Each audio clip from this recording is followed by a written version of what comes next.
It's Sunday, which means it's recap time here on the Retirement Quick Tips podcast. The theme this week was your money personality and why it matters. In case you missed any of the episodes, we covered a lot. There's actually 7 money personalities according to Ken Honda. So I based this discussion this week on his definitions of the different money personalities. I think it's pretty comprehensive.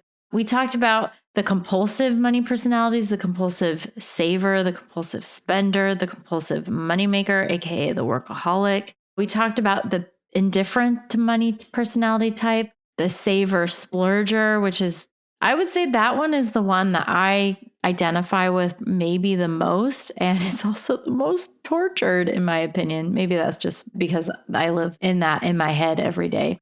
I also talked about the most dangerous money personality type, which is the gambler. Want to avoid the temptations and the pitfalls of that at all costs, because that leads to financial ruin. And I've seen that happen numerous times in my 17 years as a financial advisor. It's very, very sad. And then lastly, yesterday, I also talked about the worrier. I can't enunciate. I feel like when I say that, it sounds like warrior, but it's worrier. And we want to avoid that too, because that can lead to some actually pretty poor financial decisions that can backfire and lead to the exact opposite outcome that the worrier is trying to prevent. I would say the most important takeaway from this week is that similar to just general personality types, we don't all fit into these nice little boxes. We're unique individuals and we have unique money personality types. And there may be 2 or 3 that you identified with this week that you're like, oh yeah, I see myself in that particular money personality.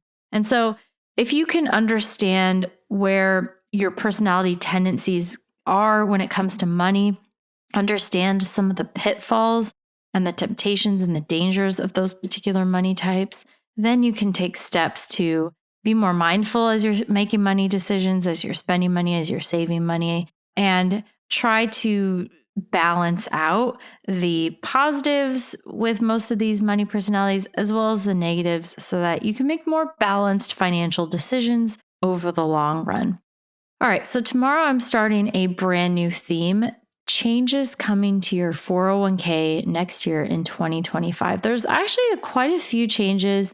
Usually every year they up the amount that you can save, but beyond that, there's new things coming down the pike for 2025. I'll talk about those. Sometimes it can be a little bit confusing. So I'll explain some of these things next week that are likely to impact you, especially if you have a 401k. But it also impacts other retirement savings plans as well, IRA accounts, etc. So I'll try to cover it from all angles, help you understand retirement accounts in general for next year in 2025. What do you need to know? What are the adjustments to those accounts that you might want to consider making as we close out the year and look ahead to next year? You want to set yourself up for success in terms of saving, making sure you're taking full advantage of whatever retirement savings plans are offered through your work or in general through IRAs and things like that.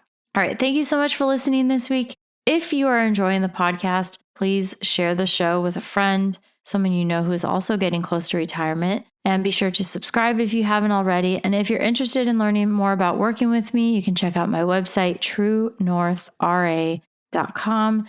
You can book a free 15-minute call with yours truly at a time that's convenient to you, and we'll talk about anything on your mind related to retirement.